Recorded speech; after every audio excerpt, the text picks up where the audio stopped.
नहीं है, ये मतलब कोरोना एक फैमिली है, इसके अलग अलग टाइप पाए जाते हैं, जिसमें से एक टाइप है हम लोग का SARS-CoV-2, ये एक टाइप है। बाकी इन सब का बहुत बड़ा खानदान है, इस ससुरे से बहुत बड़ा बीमारी पैदा करता है। इसलिए दुनिया के वैज्ञानिकों ने एक यूनिवर्सल वैक्सीन बनाने पर एकमत हुए हैं जो इनके पूरे खानदान पर हमला कर सके, ऐसा एंटीबॉडी डेवलप कर सके जो कोरोना के खानदान का कोई भी हो, चाहे वो सार्स हो, चाहे वो मर्स हो, या कोरोना की फैमिली का कोई भी उसे मार सके। उसी के लिए यूनिवर्सल वैक्सीन प्रोग्राम चलाया जा रहा है, और जब ये आएगा तो हम लोग एक बहुत बड़े बीमारियों के ग्रुप से निजात पा जाएंगे।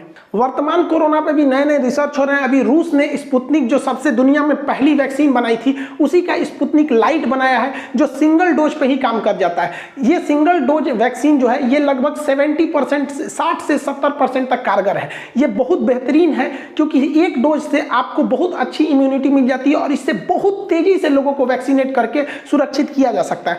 अब देखिए, कुछ लोग का कहना है कि रूसी वैक्सीन बहुत अच्छी, बहुत जल्दी काम करती है। ऐसा नहीं, आप भ्रम में पल रहे हैं। देखिए, रूसी वैक्सीन जो है, उसमें एक से दूसरे डोज में भले 21 दिन का गैप रहता है, लेकिन वो काम करना चालू करती है दूसरे डोज लगने के 21 दिन बाद। यानी टोटल कितना दिन ले रहा है आपको? 42 दिन। वही भारत में जो बनी हुई कोवैक्सीन है, उसको देखेंगे तो 28 दिन के गैप पर लगाया जाता है, और 14 दिन के बाद आपको वो काम करना चालू कर देती है। तो 28 और 14 देखेंगे तो ये भी 42 दिन ही काम कर रही है। तो दोनों तो सेम काम कर रहे हैं। तो ये हल्ला किसने उड़ा दिया कि हमारी वैक्सीन अच्छी नहीं है? एकदम एक्यूरेट है। ये 91% एफिकेसी देती है, ये 82% देती है। बहुत का अंतर नहीं है, हम बहुत सेफ हो जाते हैं, क्योंकि दोनों 100% नहीं देते हैं। दोनों का काम है आपको मरने से बचाने का काम है। और रही बात कोविशील्ड की, जिसे सीरम इंस्टीट्यूट बना रही है, इसमें ज्यादा टाइम लगती है। देखिए, इसमें 56 दिन पे तो अंतराल पे लगना चाहिए, उसके बाद 56वां दिन पे जब दूसरा डोज लेंगे तो उसके 14 दिन बाद काम करेगा। यानी लगभग ये 70 दिन का टाइम ले लेता है, और 81% आपको एफिकेसी देता है। इस हिसाब से देखेंगे तो सबसे बेस्ट हम लोग को तो खुद की वैक्सीन लग रही है, जिसपे किसी भी तरह का पेटेंट या विदेशी दबाव नहीं है। इस समय कोरोना का कंट्रोल करने का एक रास्ता है कि इजराइल के मॉडल पर पूरी जनसंख्या का वैक्सीनेशन करना।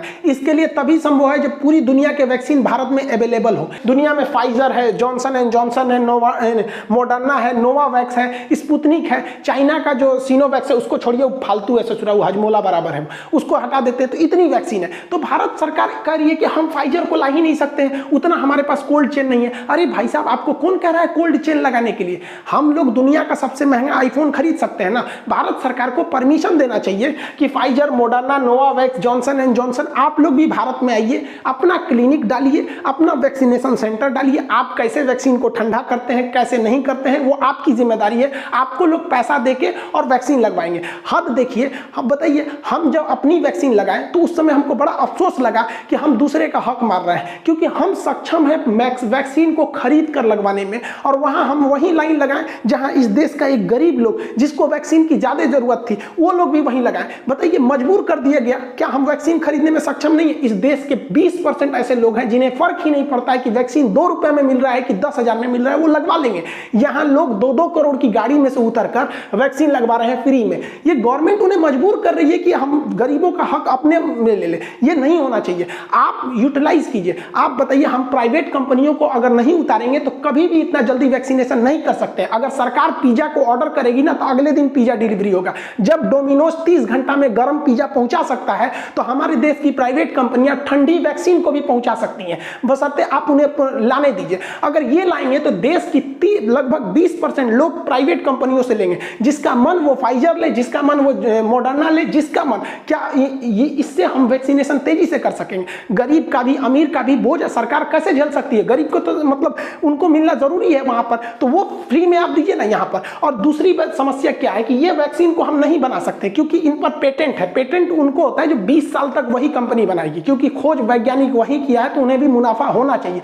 लेकिन इसमें भी एक गलती क्या किया जा रहा है, एक तो इन्हें प्राइवेट से लाने नहीं दिया जा रहा है। उसके बाद जो हमारी अपनी वैक्सीन है कोवैक्सीन, ये बहुत बेहतरीन है, और हमारे पास 3000 वैक्सीन बनाने के कारखाने हैं। इनमें ऑर्डर नहीं दिया जा रहा है कोवैक्सीन को, जबकि ये हर तरह के म्यूटेंट पर काम करने को रेडी है। अगर हम कोवैक्सीन का उत्पादन करने लगे तो 10 crore dose per month Covishield और 10 करोड़ पर मंथ कोवैक्सीन बनाएंगे तो 20 करोड़ हो जाएगा। और विदेशी कंपनियों को भी कहेंगे कि तुम आके यहाँ वैक्सीन दो, तो हर महीने हम 30 करोड़ जनसंख्या को वैक्सीनेट कर सकते हैं।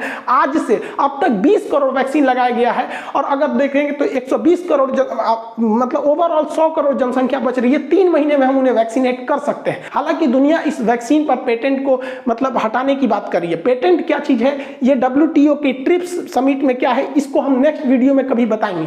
वैक्सीनेशन में भी एक बहुत बड़ी गलती क्या हो रही है, देखिए गांव तक कोरोना कैसे पहुंचा, बड़े शहरों से पहुंचा। दिल्ली से लोग कोरोना गांव में ले गए, मुंबई से ले गए, लखनऊ से ले गए, भोपाल से गए, पटना से, ये बड़े बड़े शहर से, बेंगलोर, ये सब बड़े बड़े शहरों से कोरोना गया। आप जरा सोचिए, अगर इंडिया चाइना में वार हो जाता है तो हम किस शहर को बचाएंगे? पहले बड़े बड़े शहरों को बचाएंगे, क्योंकि बड़े शहर में इंडस्ट्रीज होते हैं, मेडिकल सुविधाएं होती हैं, बड़े बड़े प्लांट होते हैं, चाहे वो ऑक्सीजन के हो, वेंटिलेटर की फैक्ट्रीज होती हैं, उन्हें बचाना जरूरी है। वहां वर्कर्स ज्यादा आते हैं, तरह तरह के लोग आते हैं। तो हम लोगों ने क्या किया है, गांव का भी वैक्सीनेशन उसी रफ्तार से, शहर का भी वैक्सीनेशन उसी रफ्तार से। अरे भाई साहब, वैक्सीनेशन के लिए जरूरी है कि जैसे दिल्ली है, इस दिल्ली को क्या कीजिए, एक हफ्ते का टारगेट रखिए कि वैक्सीनेशन करना है। प्राइवेट कंपनियों को उतारिए, दिल्ली गवर्नमेंट को उतारिए, कुछ प्राइवेट लोगों को उतारिए, एनजीओ को, ट्रस्ट को, सेंट्रल गवर्नमेंट को, एक कंप्लीट 7 दिन का एक प्रोसेस रखिए, एक सेमी लॉकडाउन की तरह। और दिल्ली को, मुंबई को, ये सबको एक टारगेट की तरह रखिए कि हमको पहले इन्हें वैक्सीनेट करना है, क्योंकि यहीं से लोग गांव जाएंगे और कोरोना को फैलाएंगे।